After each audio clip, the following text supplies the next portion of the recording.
Bonjour Jordan Bardella, Bonjour, merci de votre invitation. je vous en prie. Alors, vous êtes président du Rassemblement national, soutien de Marine Le Pen. Alors, hier s'affrontaient Marine Le Pen et Emmanuel Macron lors du débat du second tour.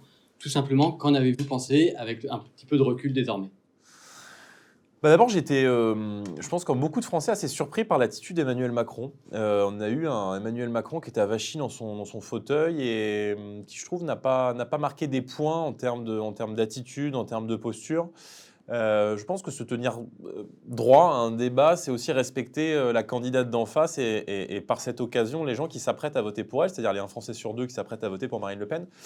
Et j'ai trouvé qu'il courait derrière Marine. Marine a voulu être dans ce débat, dans les solutions concrètes, sur le pouvoir d'achat, sur les questions européennes, sur les questions de sécurité, d'immigration. Elle a voulu apporter du concret. Là où c'est vrai, en 2017, on nous a peut-être fait le reproche d'être trop dans la critique du projet d'Emmanuel Macron. Donc là, on a fait le choix vraiment de parler de nous, parce que c'est deux grands projets de société qui s'offrent aux Français. Et moi, j'ai eu vraiment le sentiment d'un président un peu dédaigneux, d'ailleurs, qui d'ailleurs conclut ce quinquennat de la manière dont il l'a commencé et dont il l'a lui-même présidé depuis 5 ans. Vous parlez un petit peu de forme d'attitude d'Emmanuel Macron. Est-ce que le format était propice finalement à l'exercice, à la hauteur de l'enjeu? C'est un exercice maintenant traditionnel des débats, enfin des candidatures d'entre-deux tours à l'élection présidentielle. Il y avait peut-être beaucoup de thèmes, peu de temps, mais vous savez, dans les débats, on n'a jamais l'occasion de tout dire. C'est toujours un peu frustrant quand on sort d'une émission. Moi, j'ai vu Marine juste après dans la loge, j'étais satisfaite de l'exercice, mais c'est vrai qu'il peut toujours y avoir chez les candidats, et je pense que c'est pareil du côté de La République En Marche, une frustration de ne pas avoir pu aborder tous les sujets. C'est vrai que quand elle parle de la démocratie, elle attend d'esquisser brièvement le RIC, la proportionnelle, mais on regrette toujours de ne pas pouvoir aller plus loin. Mais je pense que les Français, enfin en tout cas, je pense que chacun a pu dire sa vérité. Et, et nous, c'est le message qu'on a essayé de faire passer, c'est fuyez les marchands de peur. N'écoutez pas les caricatures qui sont faites sur notre projet depuis le début de cette campagne. C'est vrai que le camp d'Emmanuel Macron a usé de beaucoup d'anathèmes, je trouve, de désinformation, de fake news à notre égard. Alors avec eux, la loi fake news ne s'applique jamais à eux. Mais c'est vrai qu'on a subi des attaques assez brutales depuis le début de cette campagne d'entre-deux tours. On en a été un peu préservé, il faut quand même le dire, sur la campagne de premier tour. Donc je pense que chacun a pu livrer sa vérité et au moins les Français choisissent maintenant. Et c'est ce qu'on a voulu leur dire, soyez libres de votre vote. Maintenant, vous avez la possibilité de choisir. C'est deux grands projets de société qui s'affrontent. Soit on continue avec le saccage social, l'explosion de la fiscalité, l'impuissance dans le contrôle de l'immigration et dans la multiplication de la violence sur tout le territoire. Soit on décide d'un projet de rupture et d'une grande alternance qu'on porte avec l'ensemble des patriotes qui sont rassemblés derrière nous. Alors, juste dernière question sur ce débat. L'enjeu, c'était aussi de convaincre en partie les abstentionnistes Ouais. et de l'autre partie les électeurs de la France insoumise. Est-ce que vous pensez être parvenu hier à glaner quelques voix de leur côté? L'enjeu, c'est de convaincre tous les Français, c'est de convaincre un maximum de Français. Sur les abstentionnistes, nous, ce qu'on leur dit, c'est que s'abstenir, c'est réélire Emmanuel Macron. Si vous restez chez vous dimanche, Emmanuel Macron sera réélu. Inversement, si le peuple vote, le peuple gagne. Si vous allez voter dimanche, si vous vous déplacez massivement dimanche, alors Emmanuel Macron sera battu. Euh, Si vous n'allez pas à la politique va venir à vous. En vérité, la politique d'Emmanuel Macron est partout dans le quotidien des Français. Elle est dans les 60% de taxes que les Français payent sur les carburants. Elle est dans le niveau toujours plus bas des pensions de retraite. Elle est dans une agression gratuite que les Français vivent toutes les 44 secondes dans notre pays. Ce sont les chiffres, encore une fois, c'est le bilan d'Emmanuel Macron. Donc la politique est partout dans leur quotidien. S'ils ne vont pas à la politique, alors la politique va continuer d'aller à eux durant les 5 prochaines années. Et puis sur les électeurs de Jean-Luc Mélenchon, je pense que beaucoup ne veulent pas voter pour le candidat de la retraite à 65 ans.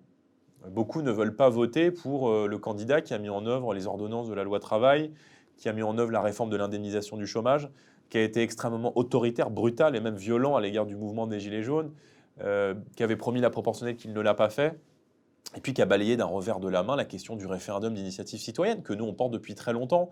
Donc Marine veut être la candidate de l'ensemble des protections, aux premières desquelles la protection sociale, là où c'est vrai, Emmanuel Macron porte pas seulement le saccage social, mais une forme de brutalité dans l'exercice du pouvoir, qui, je pense, fait que beaucoup d'électeurs de la France insoumise utiliseront le bulletin de vote Marine Le Pen. Je pense que nos réserves sont dans les 72% de Français, en vérité, qui ont voté contre Emmanuel Macron au premier tour. Nous sommes majoritaires. L'opposition à Emmanuel Macron, elle est majoritaire.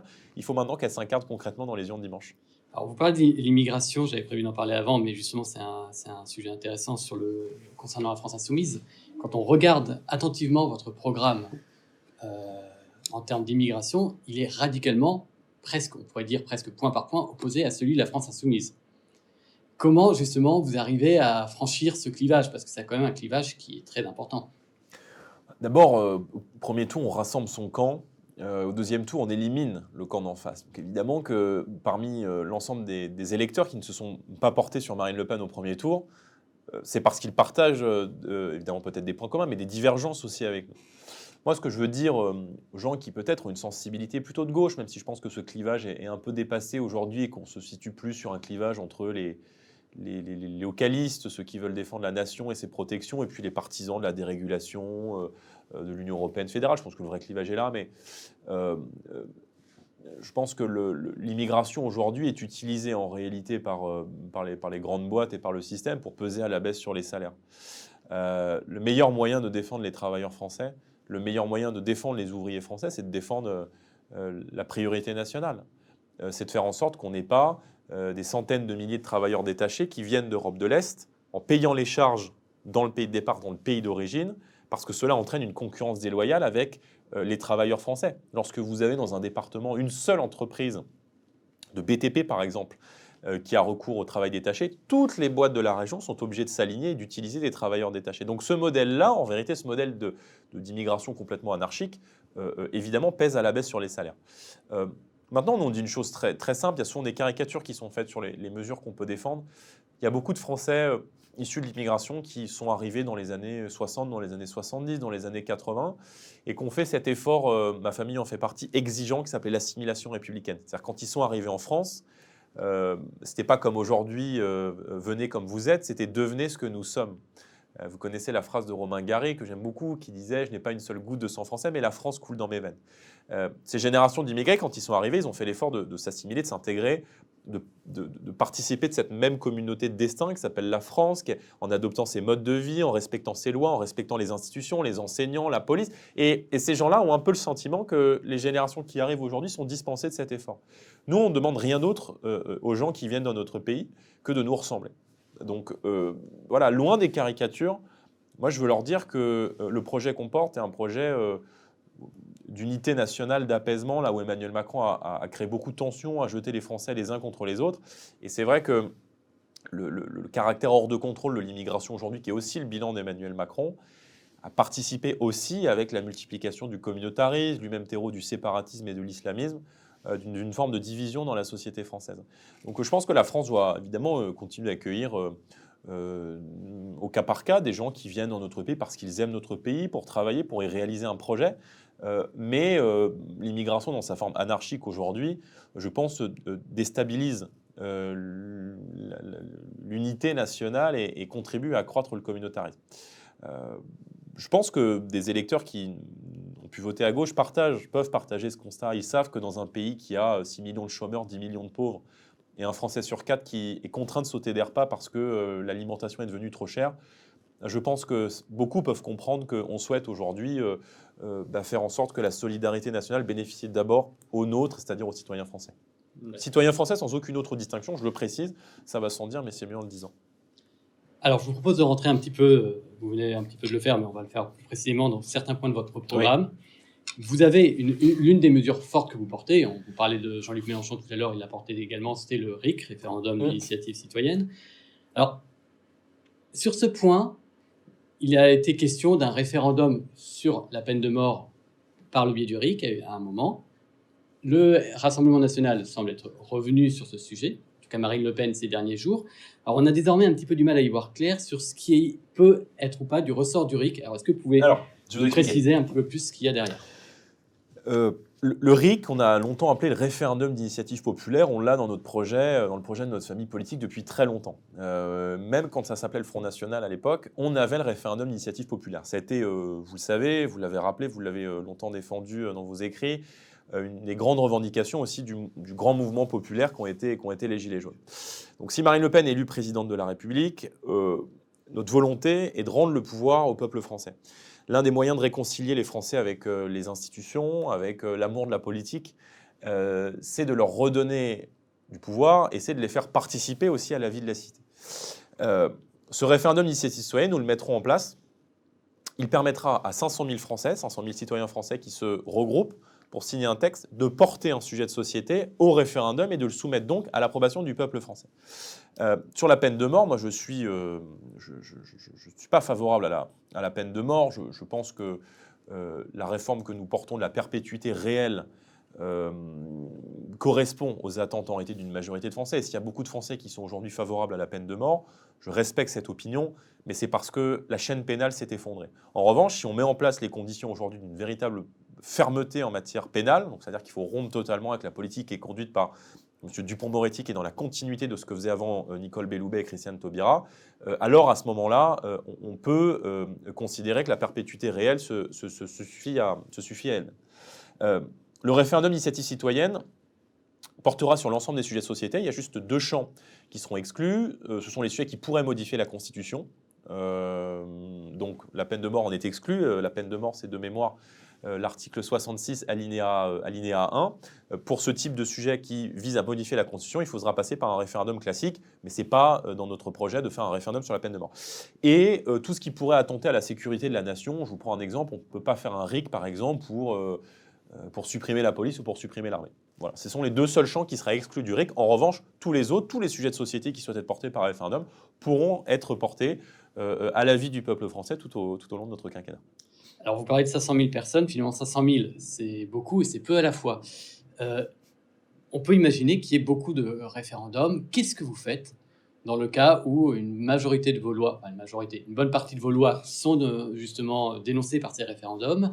Qu'est-ce qu'il faut faire? Est-ce qu'il faut démissionner? Est-ce qu'on n'a pas, avec cet outil, l'envers de la médaille de cet outil, la possibilité d'un État ingouvernable? Non, je ne crois pas du tout. D'abord, c'est pas parce que l'une de nos mesures qu'on peut prendre sur le quinquennat et ensuite discuter dans le cadre d'un RIC, ensuite le référendum est voté. Enfin, je veux dire, ça peut aussi aller dans notre sens. Si demain on prend des mesures de fermeté sur l'immigration, vous savez d'ailleurs que le premier grand référendum qu'on souhaite organiser dans le pays, probablement à l'automne 2022, c'est un référendum sur l'immigration. C'est la seule politique qui est imposée aux Français depuis 30 ans sur lesquelles on n'a jamais consulté le peuple français. Donc on fera voter un projet de loi par référendum sur l'immigration qui vise à permettre aux Français de maîtriser l'immigration.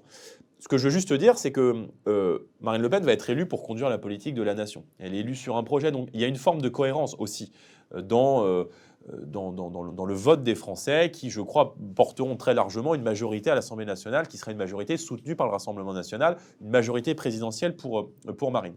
Mais on n'a pas peur du peuple. La Cour suprême en France, c'est le peuple, disait le général de Gaulle, et il a eu raison de le dire. Donc, nous n'avons pas peur du peuple. Si demain, le général de Gaulle démissionnait quand il parlait de ce référendum. Oui, c'est vrai. Il a démissionné une fois sur le référendum sur les régions. Mais je veux dire, si demain les Français, si demain nous exprimons une opinion et que les Français décident de se saisir du RIC et décident de prendre des positions qui ne seraient pas nos positions, nous respecterons l'avis du peuple français. C'est le jeu de la démocratie. Mais depuis trop longtemps, je pense, le peuple français se voit imposer des politiques avec lesquelles il est en désaccord. Quand on accueille des centaines de milliers de personnes chaque année dans notre pays et que dans toutes les études d'opinion, les Français expriment aujourd'hui le besoin de maîtriser l'immigration, de réduire l'immigration, alors on leur impose une politique contre leur gré. Et je pense aussi, je vais vous dire, que l'ensemble de ces mesures que nous souhaitons mettre en œuvre, c'est vrai que la proportionnelle, c'est vrai avec le RIC, c'est vrai avec la consultation référendaire qu'on souhaite faire sur l'immigration, je pense que c'est un moyen de réparer aussi le référendum de 2005.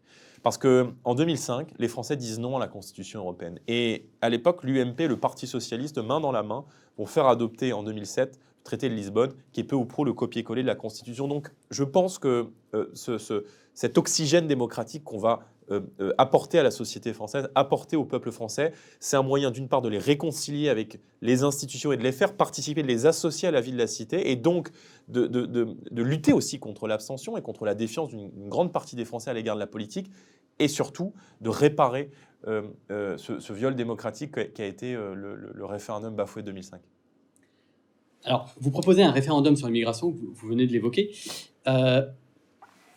Première question, c'est est-ce que finalement faire appliquer la loi ou juste utiliser, contrôler les circulaires existantes de façon plus stricte ne serait-il pas suffisant? Deuxième question, quand on parle du référendum, Marine Le Pen évoque souvent un texte de loi qui est déjà prêt.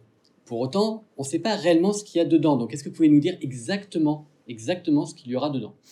Alors, avec nous, il n'y a pas de faux. C'est-à-dire qu'on ne s'est pas présenté à 3 jours de l'élection présidentielle comme Emmanuel Macron en improvisant un projet avec quelques mesures sur la retraite à 65 ans. Ça fait très longtemps qu'on travaille ce projet. Plusieurs mois, on a publié des livrets thématiques, on a publié un livre blanc sur la sécurité. Le texte sur le référendum qui porte sur l'immigration, le projet de loi de contrôle de l'immigration, il a été rendu public au tout début de cette campagne, au début de l'automne. La loi contre l'islamisme que nous souhaitons faire adopter, et ça sera notamment le travail de Jean-Paul Garot, qui sera le ministre de la Justice du gouvernement de Marine Le Pen, qui a été magistrat, qui est le père du parquet national antiterroriste, et qui a été pendant très longtemps un député des Républicains. Tout cela a été rendu public, tout cela est disponible sur le site internet de campagne de Marine Le Pen. Donc on ne fait pas de faux. Avec nous, il n'y a pas de surprise, tout est prêt, tout est rédigé, clé en main, travaillé avec des hauts magistrats, politiquement, je dirais, viable et surtout juridiquement irréprochable et applicable. Là où peut-être il peut y avoir une incompréhension, et merci de me permettre de clarifier, c'est que quand on dit on va faire un référendum sur l'immigration, on nous dit mais quelle question vous allez poser? Ce n'est pas une question qu'on pose, c'est un projet de loi qu'on soumet au référendum. Dans ce projet de loi, il y a beaucoup de choses. Il y a la fin du regroupement familial. C'est-à-dire que le regroupement familial n'est pas automatique. Ce n'est pas parce que vous arrivez en France que vous pouvez faire venir vos pères, vos sœurs, vos mères, toute votre famille. Non, c'est au cas par cas. C'est-à-dire que si vous avez un couple d'ingénieurs américains qui vient travailler en France, évidemment que la contribution étant supplémentaire à la société française que ce que ça peut en coûter. Donc là, il n'y aura pas de problème pour faire venir peut-être l'épouse, le frère, la soeur, etc. Mais vraiment, ça doit être du cas par cas. Il y a la suppression du droit du sol et la fin de l'acquisition automatique de la nationalité française. La nationalité française, ce n'est pas un spéculoos. Vous n'arrivez pas comme ça en bénéficiant de la nationalité française. Il faut l'hériter ou la mériter. Il y a dans ce référendum, par exemple, la priorité nationale. Donc il y a beaucoup de choses. La priorité nationale, c'est l'idée de dire, ça aussi ça suppose une modification constitutionnelle, c'est pour ça qu'on passe par référendum, en France, les Français doivent avoir la priorité dans l'accès à l'emploi ou dans l'accès au logement. Encore une fois, à compétence égale, la situation est égale, mais c'est vrai qu'aujourd'hui, il y a beaucoup de Français qui ont le sentiment que dans le logement, par exemple, et notamment dans les HLM, c'est instaurer une préférence étrangère. C'est-à-dire qu'il faudrait quasiment perdre sa carte d'identité française pour pouvoir avoir accès à un HLM.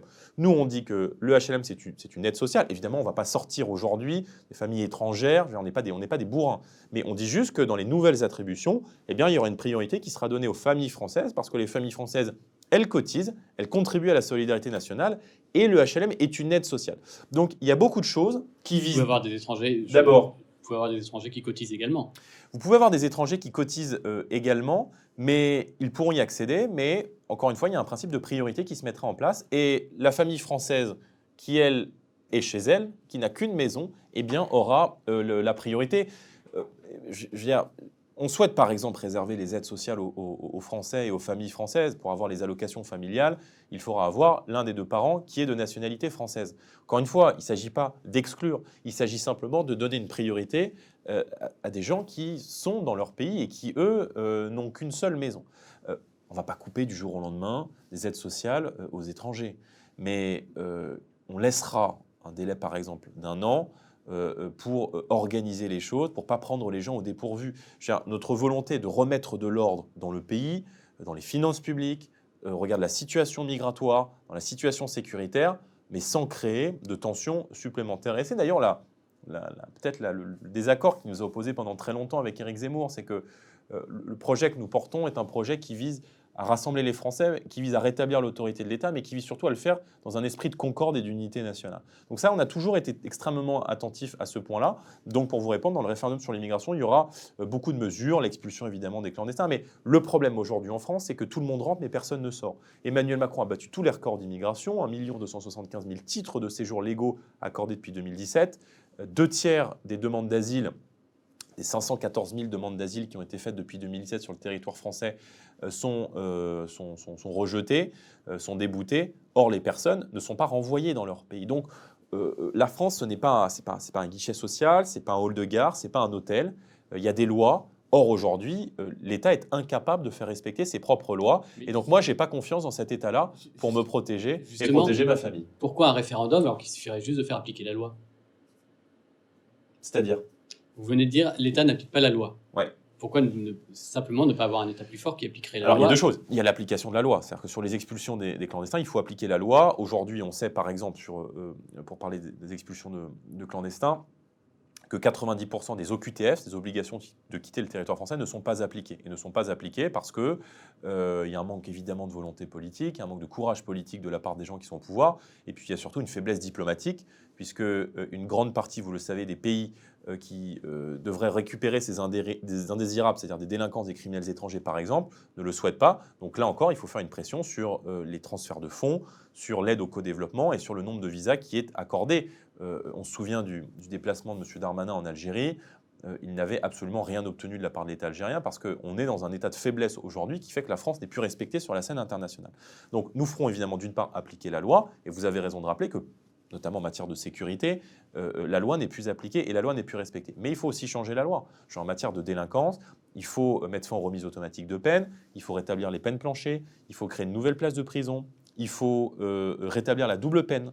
Aujourd'hui, ce sont les Français qui ont la double peine. Quand vous avez des délinquants et criminels étrangers qui sont sur le territoire français, en plus, nous subissons les crimes et délits, et en plus, nous devons les garder en France. Nous rétablirons la double peine qui a été supprimée par Nicolas Sarkozy et qui doit nous permettre d'expulser les délinquants et criminels étrangers pour qu'ils puissent faire leur peine dans le pays de départ et dans le pays d'origine. Donc, il y a un problème d'application de la loi, vous avez raison, mais il y a aussi des lois qui méritent d'être changées. En vérité, la France est extrêmement attractive aujourd'hui.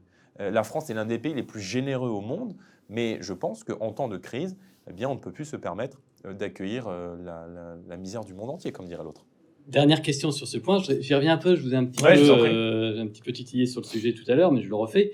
Un référendum aussi important, peut-on rester chef de l'État si on perd ce type de référendum en début de quinquennat? Oui, Marine Le Pen restera à la tête de l'État parce qu'elle aura été élue. Mais je veux dire, il y a une cohérence. Si les Français, on peut faire de la politique fiction, mais si les Français votent pour Marine Le Pen dimanche, a priori, ils votent quand même en partie pour que l'immigration soit maîtrisée. Donc, ils seront très nombreux et je crois que ce référendum sera très largement approuvé. Maintenant, si les Français, par référendum, qu'on fera à l'automne encore une fois, nous disent on veut continuer d'être submergés, on veut continuer d'accueillir des centaines de milliers de personnes chaque année, on veut la société multiculturelle et donc multiconflictuelle, c'est leur droit et nous respecterons ce droit. Ce n'est pas mon choix, mais je respecterai l'avis du peuple français. Mais évidemment, je souris parce que je pense que les Français sont cohérents. Et quand vous regardez aujourd'hui les études d'opinion, il y a une très large majorité des Français, y compris à gauche, qui demandent aujourd'hui à ce que l'immigration soit maîtrisée et qui ont bien compris que cette politique-là était totalement hors de contrôle depuis des années dans notre pays. Emmanuel Macron a battu tous les records en la matière. Alors, vous proposez un certain nombre de mesures sociales, notamment la baisse de la TVA pour certains produits, des hausses de salaire. Vous allez nous détailler un petit peu ce qu'il y a concrètement derrière. Alors, c'est très généreux, mais comment on le finance concrètement et surtout rapidement? Parce que ce sont des mesures qui devront s'appliquer rapidement. Alors, plusieurs choses. D'abord, Marine Le Pen a voulu faire du pouvoir d'achat un axe majeur de sa campagne. Pas que nous parlions moins de questions régaliennes, de sécurité, d'immigration, d'école, de communautarisme, mais on est assez identifié sur ces sujets-là. Les Français connaissent depuis très longtemps nos positions. On a voulu faire du pouvoir d'achat une priorité, d'abord parce qu'il y a des millions de Français aujourd'hui qui n'arrivent plus à boucler leurs factures. Je le rappelais tout à l'heure, un Français sur 4 qui est aujourd'hui contraint de sauter des repas parce que l'alimentation est trop chère. Des millions d'automobilistes qui aujourd'hui n'arrivent plus à faire le plein de leur voiture parce que l'essence est devenue trop chère. Et beaucoup de Français qui, passé le 5 du mois, une fois toutes les factures réglées, ont plus que zéro sur le compte en banque. Donc nous avons fait du pouvoir d'achat une priorité de notre projet. Nous en ferons une priorité du quinquennat avec l'objectif de rendre chaque mois aux ménages 150 à 200 euros. Alors ça passe d'abord par des baisses de taxes. Vous savez que sur les prix des carburants, par exemple, il y a 60% de taxes. Et ça, c'est imputable directement à Emmanuel Macron, puisque c'est Emmanuel Macron qui a fait le choix, dès le début de son mandat et avant comme ministre de l'économie, d'augmenter massivement les taxes sur les carburants. La première mesure que nous allons prendre dès les premières semaines du quinquennat est l'abaissement de la TVA de 20% à 5,5% sur l'ensemble des énergies, c'est-à-dire sur le carburant, l'électricité, le fioul, le gaz. Je vous donne un exemple concret. L'ensemble des baisses de taxes qu'on souhaite faire sur l'essence va permettre aux Français de récupérer 15 à 30 euros immédiatement de pouvoir d'achat qui va rentrer dans leur portefeuille. Ça coûte 12 milliards. Là aussi, on a un projet qui est précis, qui est chiffré, un projet de 68 milliards qui est assez ambitieux, mais qui, là encore, est compensé par des économies. Alors, je vais vous donner le reste des mesures sur le pouvoir d'achat, mais il y a des économies à faire dans les mauvaises dépenses de l'État. Il y a des économies à faire évidemment sur l'immigration. Il y a des économies à faire sur la fraude. Le magistrat Charles Prats chiffre à près de 50 milliards d'euros par an. On sait qu'il y a à peu près 8 millions de fausses cartes vitales en circulation et on souhaite mettre en place notamment la carte vitale biométrique pour limiter les faux documents. Économie sur l'Union européenne. Sur les données de Charles Prats, on a aussi des travaux qui semblent dire qu'elles ne sont pas totalement... Alors, on a pris, nous, un chiffre qui est le chiffre le plus bas, qui est le chiffre de 20 milliards d'euros pour lutter contre la fraude. On a pris le chiffre de la Cour des comptes pour éviter de perdre du temps dans les fact-checking. Donc, on a pris des chiffres officiels. Je citais Charles Prats parce que je pense que ces travaux méritent d'être connus. Mais la Cour des comptes, elle, parle de 20 milliards. Donc, on est entre 20 et 50 milliards qui peuvent être récupérés sur la fraude sociale. Troisièmement, nous souhaitons baisser la cotisation de la France à l'Union européenne. Tout le monde se serre la ceinture, les classes moyennes se serrent la ceinture, les classes populaires se serrent la ceinture. Il n'y a pas de raison que les technos à Bruxelles ne se serrent pas également la ceinture. Et donc, nous souhaitons baisser la cotisation à l'UE de 9 à 4 milliards, c'est-à-dire en gagnant 5 milliards d'euros. Donc, on va faire beaucoup d'économies dans les mauvaises dépenses de l'État. Mais c'est vrai qu'aujourd'hui, les Français se demandent où passe l'argent. Ils payent de plus en plus d'impôts, tout augmente sauf les salaires, et ils n'ont pas de rétrocession sur la qualité des services publics. Deuxième mesure que nous souhaitons prendre, c'est faire en sorte que, à partir du moment où la croissance, l'inflation est d'un point supérieur à la croissance, on souhaite, et vous l'avez rappelé, qu'il y ait un panier de 100 produits de première nécessité, le riz, les pâtes, les couches culottes, les produits hygiéniques pour les femmes, sur lesquels il n'y ait pas de TVA qui s'applique. Là encore, c'est du pouvoir d'achat qu'on va rendre immédiatement aux Français lorsqu'ils vont faire le plein de leur caddie. On souhaite doubler les aides aux familles monoparentales, parce qu'il y a un quart des familles qui sont généralement des mères seules, isolées, qui doivent cumuler plusieurs jobs. Cette situation, elle n'est pas acceptable, et donc on souhaite doubler les aides aux familles monoparentales en portant l'aide par enfant à 203 euros, elle est aujourd'hui d'une centaine d'euros. Donc on a beaucoup de mesures pour rendre directement du pouvoir d'achat aux Français. Et puis on souhaite aussi passer à un deal gagnant-gagnant avec les entreprises. Il y a beaucoup de chefs d'entreprise qui souhaitent augmenter les salaires, mais qui ne le peuvent pas parce que les charges sont beaucoup trop importantes. Et je dirais que l'enclume, le marteau fiscal qui pèse sur eux est trop important. Ce qu'on souhaite faire, c'est permettre à toutes les chefs d'entreprise, là encore dans une relation gagnant-gagnant de confiance, d'augmenter les salaires de 10%, donc sinon c'est plafonné à 3 fois le SMIC. Ces 10% seraient exonérés de cotisations patronales pendant 5 ans. Alors ce n'est pas de l'argent qui rentre en moins dans les caisses de l'État, c'est simplement un manque à gagner supplémentaire, mais qui se retrouve, je dirais, dans la croissance ensuite et derrière dans la consommation. Et puis on a fait aussi à la fois des jeunes une priorité. On souhaite exonérer les jeunes de moins de 30 ans d'impôt sur le revenu parce qu'on souhaite que les jeunes restent en France. On ne veut pas que les jeunes, une fois qu'ils aient obtenu leur diplôme, soient contraints de partir à l'étranger pour pouvoir, trouver un job. On veut qu'ils puissent trouver en France les conditions de vivre et travailler au pays et que la France restera attractive aussi pour les jeunes élites. Et ça, c'est une mesure très offensive pour les jeunes. Il y a aussi des efforts à faire sur les retraités. On souhaite rétablir, vous le savez, la demi-part fiscale pour les veufs et les veuves. Et on souhaite aussi réindexer les pensions de retraite sur l'inflation qui ont été désindexées par Emmanuel Macron. Pas une seule pension de retraite en dessous 1 000 euros. Donc, gouverner, c'est choisir. On fait des choix. Emmanuel Macron, lui, a fait le choix de faire des cadeaux aux très très riches. Nous, on fait le choix de rendre du pouvoir d'achat aux classes populaires et aux classes moyennes. C'est deux visions de la société, encore une fois, qui s'affrontent. Alors, sur cette question justement des très très riches, vous voulez supprimer l'IFI, donc impôt sur la fortune, qui taxe l'enracinement. Immobilière. Merci de préciser. Qui taxe l'enracinement pour créer un IFF. Ouais. Donc, impôt sur la fortune financière pour taxer la spéculation. Question toute bête, mais est-ce que le patrimoine des grands propriétaires immobiliers sera concerné par ce nouvel impôt ou au contraire exonéré? Est-ce que ce n'est pas un cadeau que vous leur faites? Non, parce que généralement, les grands propriétaires immobiliers ont de l'immobilier de rapport. Et donc, l'immobilier de rapport sera taxé. Juste pour comprendre la philosophie, l'ADN de notre projet, c'est la protection, mais c'est aussi la transmission. Emmanuel Macron a fait un choix qui correspond d'ailleurs au modèle ultralibéral et je dirais à l'idéologie qu'il incarne, qu'il a toujours défendue, qui est celle de charger fiscalement la pierre, ce qui appartient aux Français, le patrimoine, le bâtisse, et de détaxer la spéculation, de détaxer la finance. Nous, on va faire le choix exactement inverse. On va maintenir les mêmes seuils, les mêmes taux. Notre mesure sera rapportera beaucoup plus pour les finances de l'État, 2,6 milliards de plus. Mais comprenez bien que, je vais vous détailler la mesure, mais qu'Emmanuel Macron, en supprimant l'impôt sur la fortune, en réformant la flat tax, a fait des cadeaux considérables aux plus riches. En vérité, Emmanuel Macron, c'est l'Institut des politiques publiques qui le dit, a effondré le pouvoir d'achat des classes populaires et des classes moyennes et a augmenté de manière significative le pouvoir d'achat des très riches et des ultra riches dans notre pays. J'ai rien contre les très riches, mais il doit y avoir une justice sociale, une justice fiscale.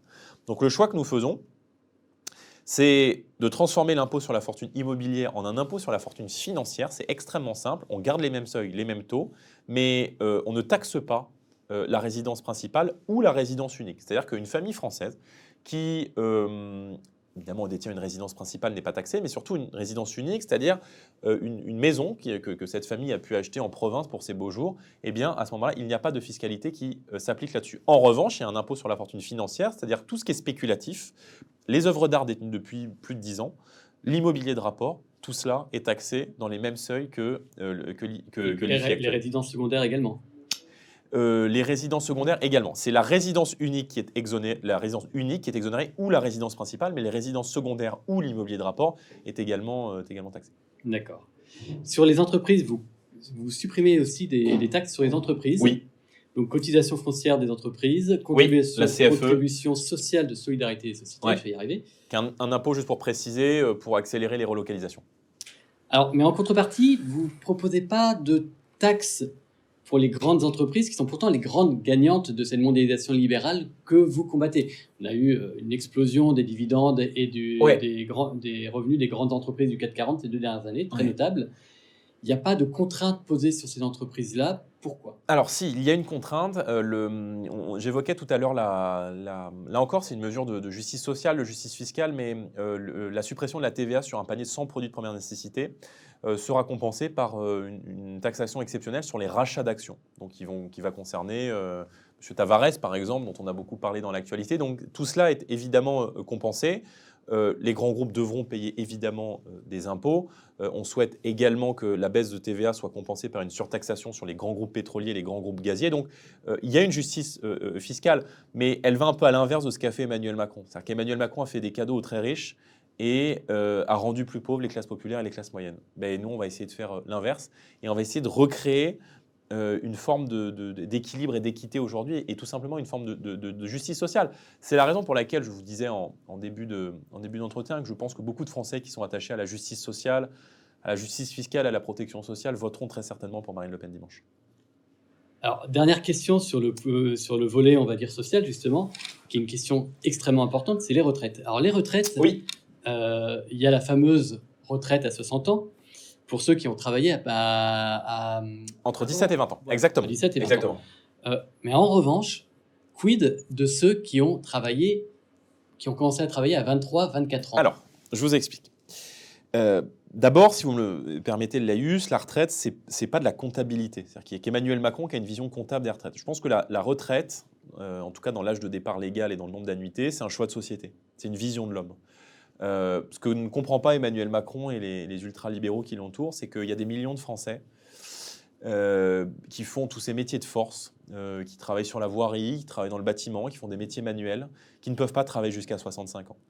Et cette France-là, cette France qui travaille dur, elle a le droit d'arriver à la retraite sans avoir le dos cassé, sans avoir le bras cassé, de pouvoir profiter un tant soit peu de la vie de ses proches, de sa famille, du bonheur qu'offre la vie, sans arriver à la retraite justement en étant épuisé par le travail et en mourant de fatigue, je dirais, en mourant de fatigue à l'épreuve et à la tâche. Donc on fait un choix qui est un choix de société, qui est de dire, à l'inverse d'Emmanuel Macron, qui veut faire bosser tout le monde jusqu'à 65 ans, si vous commencez à travailler entre 17 et 20 ans, de manière avec un emploi significatif au sens de l'INSEE, dans un métier qu'on pourrait considérer comme plus difficile qu'un métier où vous commencez à travailler à 23, 24, 25 ans, entre 17 et 20 ans, vous partirez à 60 ans avec 40 annuités. C'est extrêmement simple, c'est extrêmement clair. Au-dessus, il y aura une progressivité qui se mettra en place et qui ira jusqu'à 62 ans et 42 annuités. Si vous commencez à travailler plus tard, c'est normal que vous travailliez un peu plus tard. En revanche, pour ceux qui ont commencé à travailler entre 17 et 20 ans, ça sera 60 ans avec 40 annuités. Et là encore, c'est une mesure de justice, c'est une mesure de justice sociale. Et on souhaite parallèlement à ça que, je l'ai dit tout à l'heure, pas une seule retraite soit inférieure à 1 000 euros. D'accord. Dernière question sur le sujet des retraites. Qu'est-ce que vous faites des reconversions qui parfois peuvent prendre 1, 2, voire peut-être même 3, 4 ans, en fonction des accidents de la vie? Comment vous les prenez en compte dans les annuités? Elles sont intégrées dans le calcul. avec nous, il n'y aura pas de surprise. On a publié un tableau sur le site de campagne de Marine Le Pen. Vous pouvez voir avec notre réforme à quel âge vous rentrez, à quel âge vous sortez. Il n'y aura pas de surprise. Il y a des dispositifs particuliers qui existent pour les gens qui peuvent être en situation de handicap, qui ont pu avoir des accidents, des trajectoires personnelles difficiles. Tout cela, il y a des dispositifs qui existent aujourd'hui pour ouvrir les droits à la retraite à partir de 55 ans. Ça, on les maintient et on n'y touchera pas. En revanche, effectivement, pour les carrières les plus difficiles, il y a souvent, c'est l'argument qui nous est opposé, un dispositif carrière longue. Le problème, c'est que le dispositif carrière longue, il est tellement compliqué à obtenir, je crois qu'il faut 2 trimestres avant 18 ans, que beaucoup de Français passent à côté et aujourd'hui, arrivés à 58-59 ans, ne savent même pas s'ils vont pouvoir partir à la retraite à partir de 60 ans, c'est-à-dire dans le dispositif carrière longue actuel. Donc on souhaite changer tout cela, pérenniser évidemment les dispositifs qui existent pour les gens qui peuvent être, par exemple, je prends l'exemple parce qu'on en parle trop peu dans cette campagne en situation de handicap, à partir de 55 ans, on n'y touche pas et on maintient des régimes spécifiques parce que personne n'imagine un marin-pêcheur ou un militaire, ou même un policier travailler jusqu'à 63, 64, 60, 65 ans. Donc ça, on le maintient. C'est une réforme qui coûte 9 milliards d'euros. Et en fait, on s'aperçoit dans cette campagne qu'on est les mieux disants sur le sujet des retraites. Moi, j'ai eu 3 débats pendant cet entre-deux tours avec des ministres d'Emmanuel Macron. J'ai eu 3 réponses différentes. Quand on leur demande 65 ans, mais avec combien d'annuités, ils sont incapables de nous répondre. Alors, il semblerait qu'on se dirige avec Emmanuel Macron avec 65 ans et 43 annuités. Mais rendez-vous compte de l'injustice sociale que représente ce système. 65 ans avec 43 annuités. Si vous faites le calcul, quand vous entrez sur le marché du travail à 21 ans, vous êtes par exemple une ouvrière qui commence à avoir son premier emploi stable à 21 ans, vous allez devoir cotiser 44 ans dans le modèle d'Emmanuel Macron, dans sa réforme qu'il propose, pour atteindre 65 ans et 43 annuités, c'est-à-dire pour avoir droit à la retraite à taux plein. Si vous êtes un cadre qui entrait sur le marché du travail à 23 ans après un bac plus 5, un cadre par exemple qui travaille chez McKinsey, on va prendre un exemple au hasard, eh bien, vous ne devez cotiser que 43 ans pour atteindre vos 43 annuités. Donc, dans le modèle d'Emmanuel Macron, une ouvrière qui commence à travailler à 21 ans va devoir cotiser 1 an de plus qu'un cadre qui rentre sur le marché du travail à 23 ans. Donc, elle est là l'injustice d'Emmanuel Macron. Et c'est la raison pour laquelle je ne conçois pas qu'on puisse être attaché à la protection sociale et voter pour un candidat qui va accélérer le saccage social. Alors, autre point du programme du Rassemblement national, c'est la politique internationale. Donc, vous avez exprimé une position assez claire sur Vladimir Poutine. Moi, ce qui m'intéresse, c'est de savoir, dans l'immédiat, Marine Le Pen, elle est élue. Dans la semaine qui suit, qu'est-ce qu'elle fait vis-à-vis de la Russie ? D'abord, depuis maintenant plusieurs semaines, je formulais beaucoup de critiques à l'égard d'Emmanuel Macron, mais je pense que le rôle diplomatique, la pression diplomatique, le lien diplomatique qu'a maintenu la France avec la Russie était une bonne chose et allait dans le bon sens, et on a eu l'occasion de saluer cette action. Nous avons été parmi les premiers, comme d'ailleurs une grande partie des dirigeants politiques, à condamner sans la moindre ambiguïté l'agression de l'Ukraine par la Russie. Dans cette affaire, il y a un agressé, un agresseur, et nous n'avons aucun débat là-dessus. J'ai moi-même voté au Parlement européen, le 1er mars, une résolution qui condamnait la Russie et qui exigeait des sanctions. Sur ce dossier-là, nous avons dit oui à des sanctions qui visent les dirigeants russes. Oui à des sanctions économiques qui visent les avoirs de tel et tel dirigeant russe.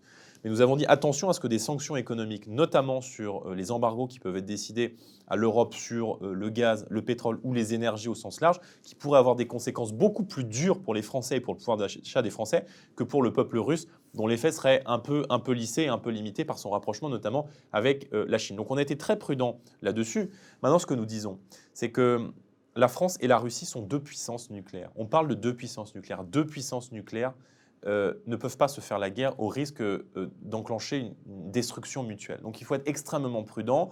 Je trouve que beaucoup des ministres d'Emmanuel Macron ont été extrêmement outranciers et excessifs dans leurs déclarations, chose que n'a pas faite Emmanuel Macron. Il y a des crimes de guerre qui ont été commis incontestablement. Nous avons réclamé une enquête de l'ONU pour que les responsabilités soient établies. On a quand même une idée évidemment sur la question de qui est à l'origine de cela derrière. Mais ce que je veux juste dire, c'est que la situation est évidemment très complexe et je pense qu'il faut distinguer le danger d'aujourd'hui du danger de demain. Le danger d'aujourd'hui, c'est incontestablement l'agression de l'Ukraine par Vladimir Poutine.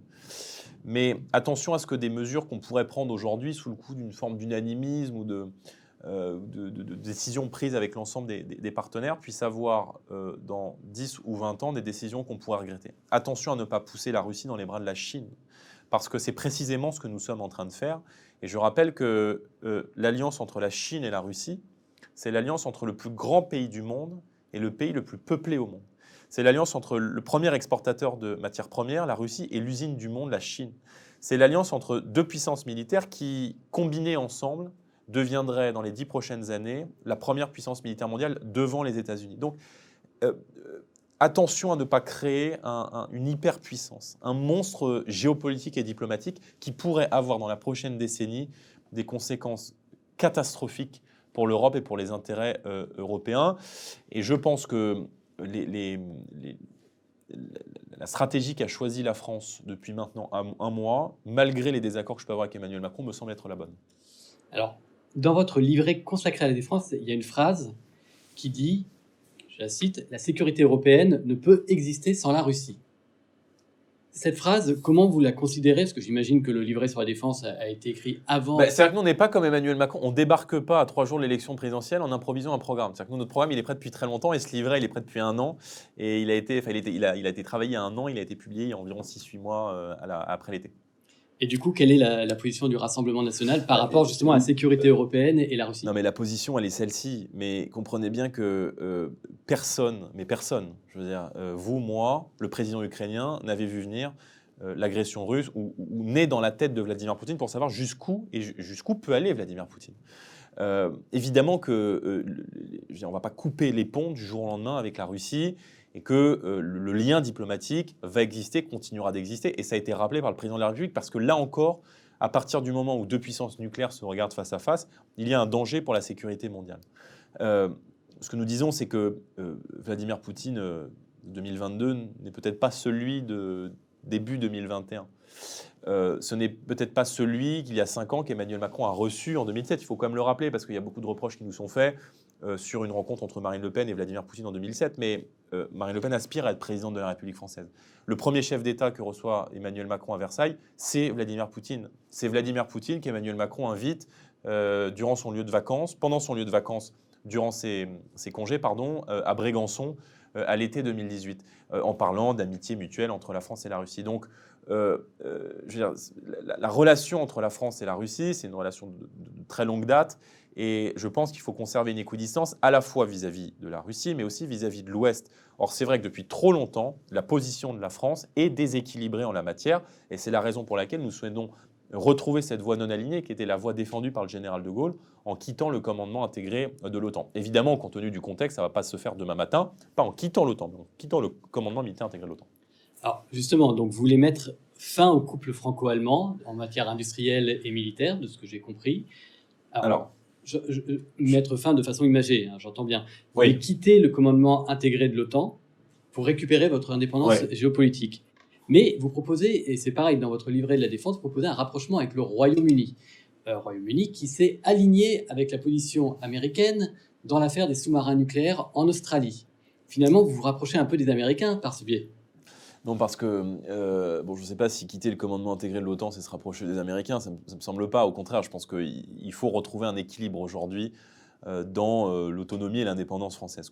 Ce que nous disons, c'est que, d'abord sur l'Allemagne, évidemment que la coopération militaire avec l'Allemagne a quand même vocation à être revue, parce qu'on voit que les intérêts sont divergents. On voit que le matériel militaire allemand regarde plus vers les États-Unis que vers ce qu'on a pu appeler l'Europe de la défense, qui reste aujourd'hui une chimère.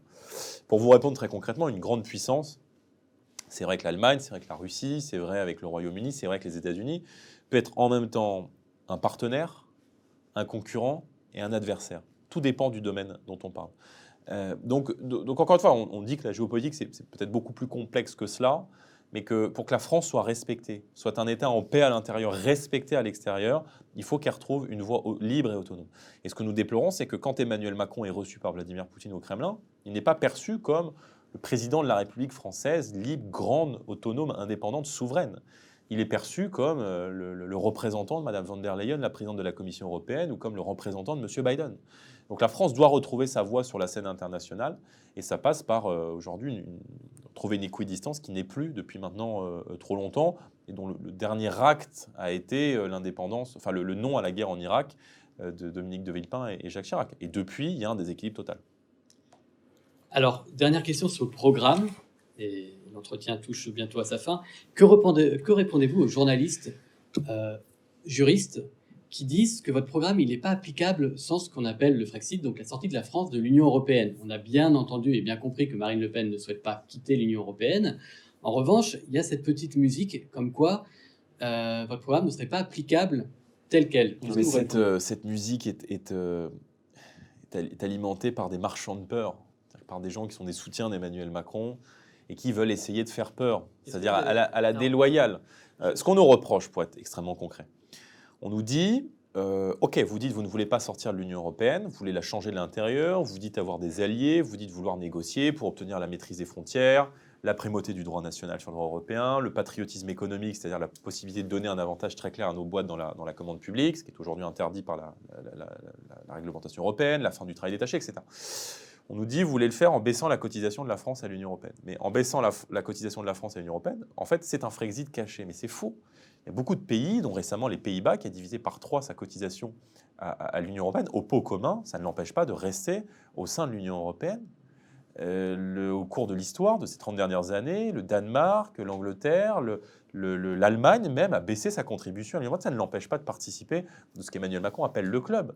Mais ce qu'on dit juste aujourd'hui, c'est que l'Union européenne est incapable de protéger les peuples dans sa forme actuelle, qu'elle les livre à la mondialisation sauvage, à la concurrence déloyale, et que donc effectivement, la France doit se réarmer aussi politiquement pour protéger notre peuple de la mondialisation sauvage. C'est tout ce que nous disons. alors, ce qui est intéressant, vous avez employé l'expression peur du Frexit. Le Frexit, vous le portiez Oui. dans votre programme il y a 5 ans. Est-ce que le Rassemblement national aujourd'hui a peur du Frexit? Non, le Rassemblement national n'a pas peur du Frexit. D'abord, la différence entre le quinquennat précédent et aujourd'hui et les prochaines années, c'est que nous avons des alliés aujourd'hui. L'Europe n'est pas la même dans une Europe du groupe de Visegrad, présidée par Marine Le Pen en France, qui partage la volonté de transformer l'Union européenne en une alliance des nations, en réalité, ce qui est l'Europe qui a fonctionné. Hein. C'est l'Ariane qui a fait Airbus, c'est l'Europe qui a fait Ariane. Tout cela ne vient pas de l'Union européenne, c'est l'émanation de coopération entre États et d'une Europe à la carte que nous souhaitons mettre en place. Mais cela, nous ne pouvions pas le faire en 2017, dans l'Europe de Merkel, de François Hollande, de Mario Draghi, de Matteo Renzi. Or, le contexte a évidemment considérablement évolué, et on voit bien là que, tant sur le non-respect de la fameuse règle d'or du déficit en dessous des 3%, qui paraissait infranchissable il y a quelques mois, on voit qu'on arrive aujourd'hui à s'extraire de cette règle, que sur la baisse de la TVA, parce qu'on nous dit souvent la baisse de la TVA, vous ne pouvez pas le faire parce qu'il y a le serpent fiscal, c'est-à-dire qu'il y a un taux minimum et un taux maximum de TVA qui est encadré par la réglementation européenne. Mais la Pologne, par exemple, vient de baisser sa TVA sur des produits de première nécessité sans que la Commission européenne ne s'exprime. Donc la Commission européenne peut céder sous le poids des peuples. Mais il faut juste que maintenant, les institutions européennes nous redonnent la possibilité de diriger la France et la possibilité de rendre aux Français le contrôle de leur pays et de leur rendre le pouvoir. Donc le premier déplacement que fera Marine Le Pen, ça sera à Bruxelles, comme chef de l'État. Elle va mettre tous les pays européens autour de la table et elle va expliquer ce qu'elle souhaite faire. Évidemment, je n'ai pas de mépris pour les petits pays européens, mais évidemment que quand c'est la France ou l'Allemagne qui impulse cela, ce n'est pas la même chose que quand c'est un pays de taille beaucoup plus petite et dont le poids diplomatique, historique et politique est beaucoup plus faible. Pour conclure cet entretien, j'ai une dernière question. Que Marine Le Pen soit élue présidente ou pas, se posera la question des législatives. Oui. Législatives, on a notamment le camp d'Éric Zemmour qui appelle à une union des droites. Quelle est votre réponse à cet appel? Bon, d'abord, c'est amusant de voir que des gens qui nous ont beaucoup critiqués et qui ont pu expliquer d'ailleurs dans le cadre de la campagne électorale qu'on avait tous les défauts du monde, nous demandent aujourd'hui de les aider, de les accompagner à se faire élire comme parlementaires à l'Assemblée nationale. Bon, vous me direz, c'est la vie et au-delà des désaccords politiques, je pense que l'intérêt supérieur de la nation doit toujours primer dans ce type de réflexion et de décision. Ce que nous disons, c'est que ce n'est pas le temps des législatives. Je que des partis qui ne sont pas au second tour commencent à travailler à la composition de leur circonscription aux élections législatives, c'est normal. Nous sommes à 3 jours d'une élection présidentielle. Évidemment que si Marine est élue dimanche, nous aurons la majorité présidentielle. Les Français sont cohérents, ils lui accorderont une majorité pour mettre en œuvre son projet. Dans tous les cas, il n'y a pas d'accord de parti sur une élection législative. Il n'y a pas ce côté proportionnel. On n'est pas en Italie, on n'est pas en Autriche. Malheureusement, il n'y a pas la proportionnelle. Donc, nous aurons des candidats partout. Il se peut en revanche qu'il y ait au cas par cas des accords avec des gens qui viendraient d'autres mouvements politiques, qui viendraient des Républicains, qui viendraient d'autres forces souverainistes. On n'a aucune difficulté là-dessus et qui seraient soutenus par le Rassemblement national. Mais à partir du moment où les Français nous ont placés au second tour, que Marine est en capacité de l'emporter dimanche, alors le RN est le pôle de rassemblement de l'ensemble des amoureux de la France et de l'ensemble des patriotes. Mais c'est vrai que ça serait un peu indécent pour moi de vous parler des élections législatives alors que même que les Français ne se sont pas exprimés sur l'élection présidentielle. Donc d'abord la présidentielle et puis ensuite les législatives qui ont lieu en juin. Merci Jordan Bardella. Merci à vous. D'avoir répondu à Merci l'invitation beaucoup. de Front Populaire.